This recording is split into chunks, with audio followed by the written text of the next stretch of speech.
olha só. Então, aqui tem uma aulinha que é um pouco diferente sobre fotossíntese, né, que foi o assunto das nossas últimas aulas aí.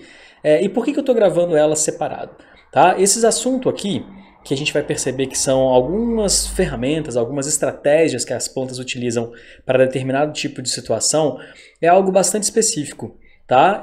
Raramente a gente vê questões sobre esses assuntos aqui no Enem, e por isso que eu resolvi gravar essa aula separada. E mais ainda, essa aula foi pedido de um aluno do noturno que estava querendo saber um pouco mais sobre esses tipos de estratégia que a gente chama de estratégia C3, C4 e CAM. Correto? Então, o nosso objetivo nessa aula é, obviamente, continuar falando sobre fotossíntese.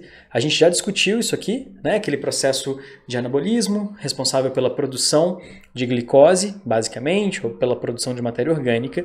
E a gente viu também que 3 fatores são os principais fatores que interferem na taxa de uma fotossíntese, que são eles: a luz, talvez seja o fator mais crítico de todos, não é isso? A concentração de CO2 e a temperatura, que eu vou representar aqui em graus Celsius, tá? Para ficar mais simples para a gente entender. Esses 3 fatores a gente vai perceber que também podem interferir nesse padrão que a gente vai ver aqui, tá bom? Então, antes de explicar exatamente, eu queria só falar com vocês que, evolutivamente falando, nós temos 3 estratégias, ou seja, uma planta que ela é C3, ela não pode mudar para uma planta C4 e uma planta C4 não pode mudar para uma planta CAM como se fosse algo que ela opta, tudo bem? São estratégias que são, obviamente, frutos de seleção dos ambientes onde essas plantas se encontram. Para começar, a planta mais clássica, vamos chamar assim, ou a estratégia mais clássica, é a estratégia C3, tá? Vamos entender por que é C3 nesse momento, mas mais ainda. Quando eu falo de planta C3, eu estou falando de plantas que geralmente têm acesso a altas concentrações de água. Então a água para esse tipo de planta aqui nunca é um problema, tá? As temperaturas aqui, ó, em graus Celsius, elas são medianas, então vou colocar um mais ou menos aqui. Não são temperaturas muito altas, não são temperaturas muito baixas, são temperaturas que ficam numa média, correto? E o mais importante é que elas têm disponibilidade de água. Correto? Se isso acontece, são principalmente as plantas, por exemplo, das florestas brasileiras, tá? Elas têm geralmente essa característica aqui. E se isso acontece, pensa comigo. A gente sabe, né, o pessoal aí que ama botânica, que se eu tenho aqui uma folha, imagina que aqui seja uma folhazinha, tá? E nessa folha a gente sabe que na parte de baixo tem aberturas, pequenas aberturas chamadas de estômato, e são esses estômatos que permitem, por exemplo, que haja troca de gases. Então vamos colocar aqui o CO2, por exemplo. Tá? O CO2 ele entra e sai regulado por esse estômato. Se uma planta tem muita água e vive em um ambiente com temperaturas intermediárias, os estômatos tendem a ficar o quê? Abertos. Se esses estômatos ficam abertos, facilita o fluxo de CO2. Correto? E aí o que vai acontecer? Aquilo que a gente viu em sala. A entrada de CO2 aqui, ela ocorre através do estômato, perfeito? Quem recebe o CO2? Quem que vai ser quem vai reagir com o CO2? A ribulose, aquela molécula de 5 carbonos, eles se juntam, formam uma série de compostos que percorrem ou se ligam aqui, fazendo o ciclo conhecido como ciclo de Calvin-Benson, ou ciclo das pentoses, correto? E ao final desse processo, ou seja, o resultado desse processo, foi aquela molequinha que nós falamos dela, né? Essa moléculazinha aqui, chamada de gliceraldeído 3-fosfatos, que tem 3 carbonos. Por que então que o ciclo do C3 é C3? Porque o que é liberado aqui de forma estável é uma molécula com 3 carbonos, correto? É basicamente a mesma fotossíntese que a gente viu. Lembrando que isso aqui, ó, eu estou analisando apenas a etapa química, fase escura. Não estou falando da fase clara nesse momento. Tudo bem? Então isso seria o comportamento de plantas C3. Agora, vamos pensar como aconteceria na seguinte situação. Se eu tenho plantas que têm pouca disponibilidade hídrica, ou seja, são plantas que vivem em ambientes com menos água e, mais ainda, são plantas que vivem em temperaturas mais altas. Aí a gente tem um problemão. Se eu tenho pouca água e se eu tenho muito calor, uma temperatura muito alta, a minha troca, ou seja, a minha entrada e saída de CO2, a gente vai ver que ela tem que ser o quê? limitada. Ou seja, o meu estômago, que ficava sempre aberto, ele vai ter que fazer o que agora? Ele vai ter que fechar. E aqui tem um exemplo bem legal, ó, que a gente consegue ver o estômago. Deixa eu pegar o azul. Que aqui a gente consegue ver a entrada e a saída, correto? Em planta C4, a gente vai perceber que esse estômago, ele vai ficar, principalmente durante o dia, ele vai ficar fechado. Não é claro, Érico, ele vai ficar 100% fechado? Não, porque as temperaturas aqui e a disponibilidade de água, elas ainda não estão tão extremas. E aí, qual que é a diferença? O que que muda, tá? Assim que esse CO2 entra, correto?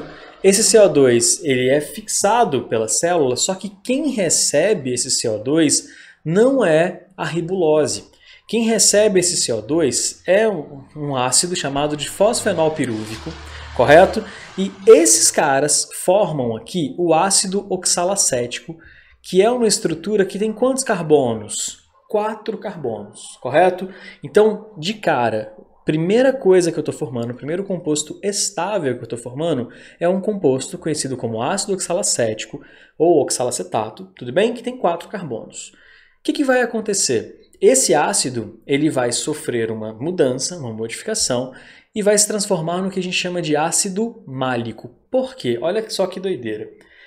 Inicialmente, o CO2 entrava, se associava à ribulose, rodava o ciclo de imediato.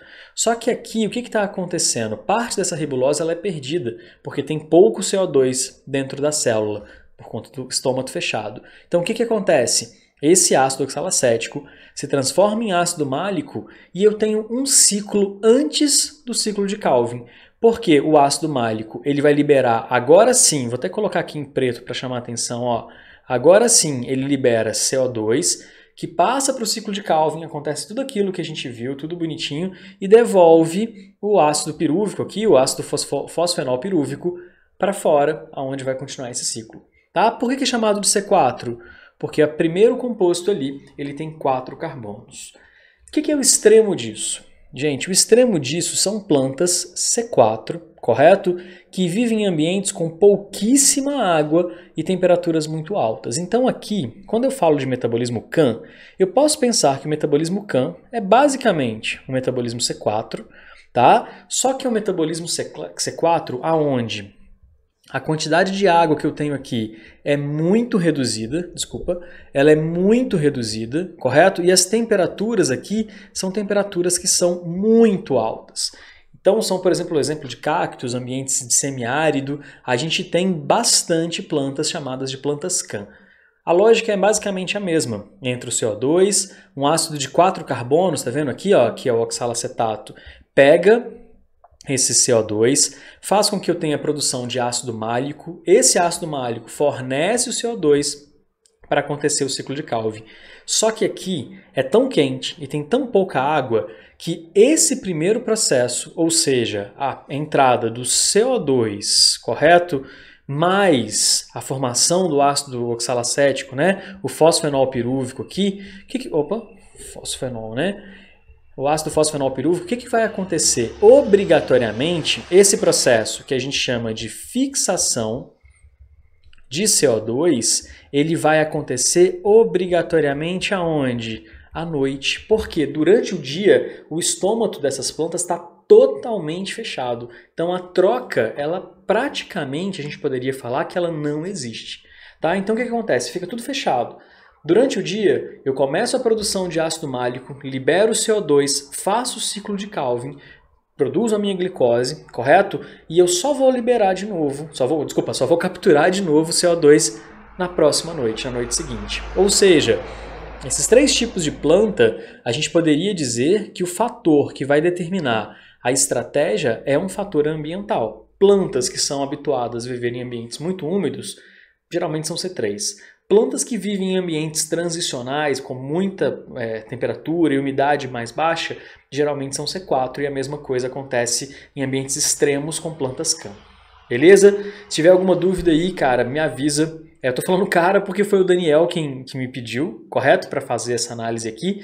Mas qualquer pessoa, por favor, se tiver dúvida, me avisa. Grande abraço, pessoal. Valeu!